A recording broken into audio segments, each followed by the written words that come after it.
Gente, bom dia. Primeiro, obrigado por terem vindo. Tenho muita honra de estar aqui na frente de vocês. Essa aqui é uma plateia super, super seleta. Vocês sabem que vocês não estão aqui por acaso. Muitas outras pessoas queriam estar aqui e vocês foram escolhidos. Então, primeiro, acho legal reconhecer o quão é bom a gente estar aqui junto. A gente vê que a plateia realmente é diferenciada quando a gente vai na mesa de quitutes e as pessoas formam uma fila para comer. Então, isso já mostra um pouquinho o tipo de gente que a gente tem aqui. Geralmente é um ataque de hienas, mas dessa vez eu me senti na Suécia, né? Então, as pessoas aqui são um público diferente. Então, estou muito feliz de estar aqui na frente mesmo. Assim, vocês sabem o que estão falando, conhecem os assuntos, né? Como é que está meu som, Wallace? Tá bom? Beleza? Né? Eu sou o Gabriel, eu sou empreendedor. Eu vim hoje falar um pouquinho do Vale do Silício, que é um assunto que está muito em alta hoje em dia e que as pessoas se perguntam, cara, o que tem no Vale? O que tem de mágico? Por que tantas empresas bacanas saem de lá, tantas ideias saem de lá? Eu queria explicar um pouquinho da minha visão, passei 5 anos lá, e falar para vocês o porquê que eu acho que isso acontece. Primeiro, eu queria contar um pouquinho da minha história para vocês. Então, várias empresas saindo desse Vale do Silício, né? Google, Facebook, Orkut, o Twitter se mudando para lá, Yahoo. O que tem na água da Califórnia para que isso aconteça? Tom Byers, que é um dos maiores investidores hoje, um dos caras que, na minha opinião, mais entendem de capital de risco no mundo e que foi um dos principais mentores do Facebook, uma vez falou uma coisa que eu nunca esqueci. Ele falou assim, olha, cara, 80% dos investidores têm escritórios em Sand Hill Road, que é uma rua pertinho lá de Stanford. Eu falei, cara, 80% dos investidores estão aqui. Tem alguma coisa especial aqui nesse ecossistema? O que será que tem de diferente? Qual que é o segredo do Vale do Silício? Deixa eu falar um pouquinho para vocês. Eu sou o Gabriel, sou empreendedor. Eu nunca soube até... Eu tenho 25 anos agora, né? Mas até recentemente eu não sabia que eu poderia ser empreendedor. Eu achava que no Brasil só haviam, na verdade, 3 tipos de profissão.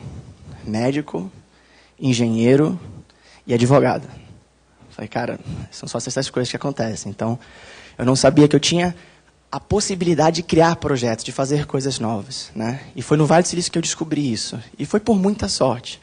Eu, na verdade, me inscrevi para um vestibular de medicina no 2º ano do ensino médio. Na época, eu tinha um recurso de adiantamento de série. Medicina porque a minha mãe queria que eu fosse médico, então tá bom, vou fazer o vestibular, pai, mãe, vai ter que ser para medicina, Gabriel. Eu falei, tá bom, então vamos fazer o vestibular para medicina, né? Fiz medicina, passei, e na época tinha uma lei que, se você passasse na prova, você poderia exigir que as provas do 3º ano fossem adiantadas, e se você terminasse isso, você estava feito com a escola, terminou o ensino médio. Fiz isso, passei, adiantei as provas, terminei minha escola e tive um status assim, totalmente ideal para alguém estar no ensino médio, que é, eu tinha o status de aluno observador no 3º ano do ensino médio.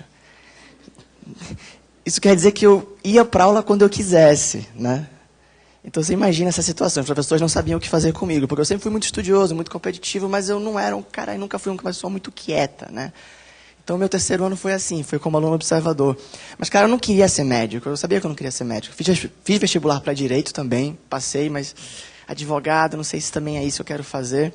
Fiz algumas aulas de medicina, demorei cerca de 17 minutos para descobrir que não era aquilo que eu queria fazer.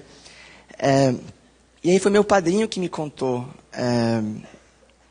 Pô, Gabriel, lá nos Estados Unidos, você pode fazer vários cursos e depois decidir qual que é a faculdade que você vai se formar. Aí eu pensei assim, cara, quer dizer que eu vou poder fazer uma aula de design, de engenharia, de, sei lá, filosofia, e depois decidir o que eu quero estudar? Ele falou, sim. Eu falei, pô, onde é que eu me inscrevo? Como é que eu faço para participar desse troço? Comprei uma revista da US News, que tinha os top 20 faculdades dos Estados Unidos, e literalmente fiz o recurso para a página inteira.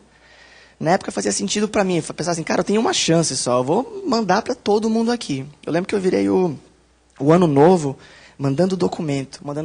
Eu lembro de ver os fogos de artifícios lá fora, e as pessoas já nos coquetéis e nos jantares, eu terminando aquela documentação e pensando, meu Deus do céu, no que eu fui me meter? Essa lembrança depois ia voltar para mim como alguma coisa assim de, poxa, valeu a pena, né? Trabalhar realmente vale a pena. Depois o retorno vem se você realmente não desistir. Das 20, 17 disseram que sim. E a mais alta naquela lista era Stanford. E assim eu fui acabar em Stanford, que foi a minha alma mater, o lugar onde eu aprendi muito, muito do que eu sou hoje. Quando eu cheguei em Stanford, eu só sabia uma coisa. Eu falei, eu quero entender pessoas. Cara, eu quero entender a gente. Como é que eu faço isso? Pô, comecei a pensar, acho que economia é uma boa graduação para entender pessoas, porque é o estudo de mercados, é o estudo de incentivos, então isso vai me dar um background para entender seres humanos. Comecei um pouquinho a estudar economia e percebi, cara, isso não é suficiente. As pessoas são, sim, lógicas e modelos, previsões de mercado são muito importantes, aprender estatística é muito importante, mas as pessoas são emocionais também, as pessoas são movidas à emoção, à intuição, à heurística. Então, cara, eu preciso de economia e preciso de psicologia. Então, eu preciso de duas coisas juntas para ter uma base que mais tarde ia ficar mais popularizada como economia comportamental. Então, hoje em dia, a economia comportamental já é um campo de estudo até relativamente bem conhecido. E comecei em Stanford como economista comportamental, estudando psicologia e economia. Quando eu cheguei lá, eu não sabia falar inglês direito, eu não sabia como funcionava o sistema norte-americano, eu não tinha bolsa de estudos. Eu tinha aprendido meu inglês, metade jogando Metal Gear Solid e outra metade fazendo os meus cursinhos no Brasil. Tive muita sorte, tive a ajuda da Fundação Estudar, do Jorge Paulo Lema, Marcel Teles, da turma que financiou. Recebi um pedaço da bolsa de estudos da Fundação, recebi um pedaço da bolsa de estudos da própria Stanford. Então, consegui trilhar meu caminho lá fora. O trabalho mais importante que eu tive lá, né, uma das coisas que eu tive que fazer era assim, ó, Gabriel, vamos te ajudar com a tua bolsa de estudos, com o teu scholarship, mas você vai ter que trabalhar também, não vai vir fácil não. Então, eu falei, tem que achar um trabalho na faculdade. E esse trabalho foi de Community Manager. O que é o Community Manager? É um cara que administra um dormitório. Exatamente. O meu trabalho, basicamente, era organizar eventos sociais e cuidar da casa. Organizava a festa e cuidava da casa. Ou seja, eu quebrava a casa e consertava a casa. Continuamente, esse era o meu ciclo. Eu aprendi muito nesse trabalho, porque foi daí que surgiu, mais tarde, a empresa que eu fundei, que é a Ingresse. A Ingresse é uma plataforma de tecnologia para eventos, e o principal fonte de renda é vender ingresso para evento. Então, você procura festas, baladas, peças, teatro, show, etc. Compra o ingresso através do nosso site e recebe o ingresso no seu celular. Essa é a Ingresse. A Ingresse, mais tarde, ia levantar 10 milhões de reais de investimento. Eu tive investimentos da Qualcomm, do grupo RBS, através da eBricks, do grupo DGF Capital, de alguns anjos que estão relacionados a Stanford, né? Então, a Ingresse faz isso. A gente atua num mercado que está crescendo muito em termos de evento. Tem muito evento no Brasil. Sabe que no Brasil falta tudo, falta luz, água, falta gás, mas não falta festa, né? Então, a Ingresse, ela atua em cima de um segmento que ele é crescente, é um mercado grande e que tem pouca tecnologia. Então, a nossa oportunidade, ela justamente atua nesse sentido, né? É um mercado onde é difícil encontrar bons eventos, você não tem uma plataforma centralizada, e é um mercado onde é difícil comprar ingresso online. São Paulo é uma grande exceção, que tem um grande deslocamento de ingressos pela internet, mas a grande maioria do Brasil, mais de 80% dos brasileiros estão comprando ingressos ainda na lojinha, no quiosque, ou seja, estão comprando ingressos offline. Ou seja, é um mercado muito, muito arcaico, muito antigo, que a gente está renovando e criando uma plataforma nova para administrar esse mercado. A gente é uma solução que, basicamente, organiza esses eventos, coloca a tecnologia na mão do produtor e mostra o evento certo para a pessoa certa, né? Essa é a Ingresse. Passei rápido porque eu não quero me focar muito na Ingresse hoje, eu quero me focar um pouco mais na minha interação com o Vale do Silício, que é de onde veio todo esse gás, toda essa inspiração para montar o que depois seria a Ingresse, né? Eu descobri que eu queria ser um empreendedor, eu descobri o que era empreender quando entrei em contato com o Vale, né? Cara, o que é o Vale? O Vale do Silício tem muito de Stanford, né? Muito tem a ver com o nascimento desse lugar chamado Stanford, que na minha opinião é paraíso na Terra. Eu sou super suspeito para falar, mas eu acho que é um dos lugares mais incríveis do mundo. Na minha opinião, a maior concentração de inspiração por metro quadrado, né? Stanford nasce, na verdade, de uma morte, do falecimento dos fundadores. Era o filho do Stanford Leland, que morreu de febre tifoide numa viagem na Turquia, né? Com a morte do filho, os bilionários, que eram a família Stanford, que eram empreendedores de estrondoso sucesso, decidem pegar o dinheiro e aplicar numa coisa que depois eles iam chamar de a fazenda. Basicamente, a família se junta e decide um certo dia que, cara, perdemos o nosso único filho, né, que era o Leland Stanford Jr. Então, a partir de agora, isso foi uma frase da Jane Stanford, da esposa do Stanford, foi de agora em diante, all the children of California will be our children. Ou seja, todas as crianças da Califórnia vão ser os nossos filhos. Por muito tempo, Stanford não teve mensalidade, ou seja, eles criaram a faculdade inteira e quem entrava estava com todos os custos cobertos. Então, eles realmente adotaram aquelas crianças. Criaram um sistema de educação, um ambiente de inspiração totalmente bancado pela família. Então, ele já nasce de grandes empreendedores que querem criar alguma coisa de valor. Acho que começa por aí você entender um pouco do Vale. Né? Depois vieram outras grandes pessoas que foram muito influentes, né? Como Thurman, que decidiu assim, vamos fazer um lugar que é o Vale do Silício, que é um lugar onde a gente vai dar isenção fiscal para empresas. E vamos fazer uma coisa nova. Vamos não só investir em projetos militares, né? Que na época a coisa era investir em projetos militares. Né?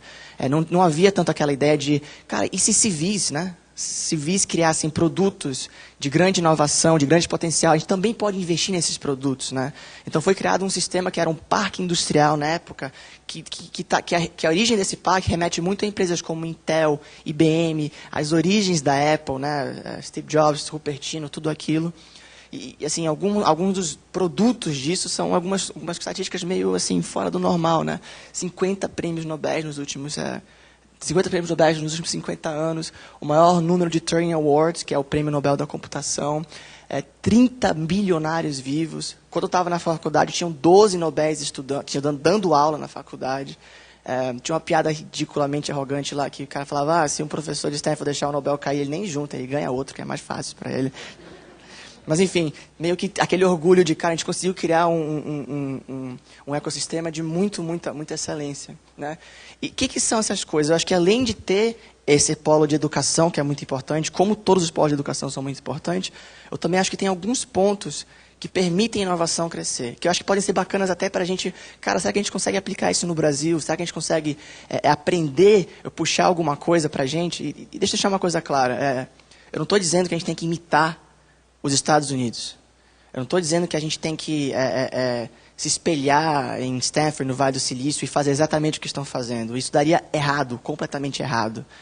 O que eu estou dizendo é que tem alguns pontos que eu acho que podem ser analisados e que têm valor para a gente, assim como teriam em muitos países. Né? A minha experiência em particular é do Vale, que é um dos cases de sucesso de hoje em dia. Né? Uma das coisas que eu percebo muito que tem uma diferença brutal de ter vivido ali e ter vivido aqui. Operação eficiente. Empreendedores se beneficiam muito de operações eficientes. O que eu quero dizer com isso?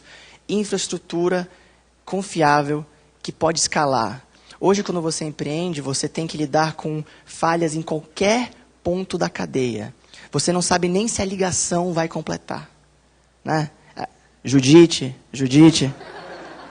Você não sabe se vai dar certo. Isso causa uma incerteza enorme do ponto de vista operacional, porque você não sabe onde está a falha. Você não sabe se o negócio não deu certo porque o teu parceiro não executou a ordem, ou se a ordem nem chegou lá porque a ligação não completou, porque a mensagem de voz chegou, porque a mensagem dizendo que você ligou para a pessoa só chegou 6 horas depois da ligação. Então, operação eficiente. Então, pensar em empreendimentos, em coisas que podem tornar a sua operação mais eficiente, certamente vão trazer muito valor para a gente. Instituições que permitem escalabilidade, instituições de força. Né? Todo país que tem um sucesso em empreendedorismo se apoia em instituições fortes.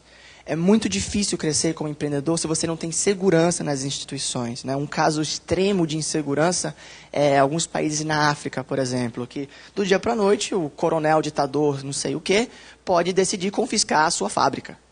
E aí o que você passou 35 anos construindo, veio o cara lá e confiscou. Que tipo de segurança você tem em empreender? E que tipo de segurança um investidor teria em colocar dinheiro ali se não existe uma instituição forte para te proteger?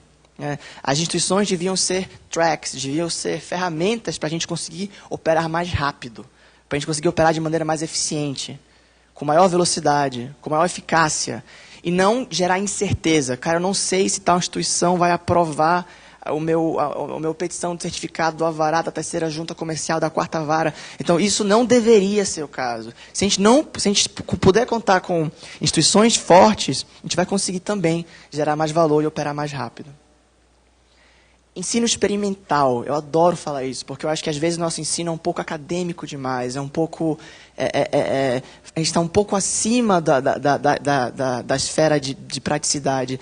E muitas grandes ideias, muitas grandes sacadas vêm de ensino experimental, de projetos. Vamos fazer um projeto com a empresa X, vamos fazer um projeto com a Apple, vamos fazer um projeto com o Google, né? Quando o Kevin criou o Instagram primeiro era chamado Burble, que é um negócio que deu totalmente errado, que era um Foursquare com fotos. E a ideia de fazer o Instagram de verdade, surgiu, na verdade, num programa em Florença, que era o intercâmbio que Stanford tem em Florença, onde ele estava fazendo uma aula de fotografia, e o professor deu para ele uma câmera Leica antiga com filtro estourado. Ele começou a tirar foto com aquela Leica, que entrava luz demais, e começou a ver essas fotos lindas, totalmente saturadas. Ele começou, cara, essa foto está muito bonita.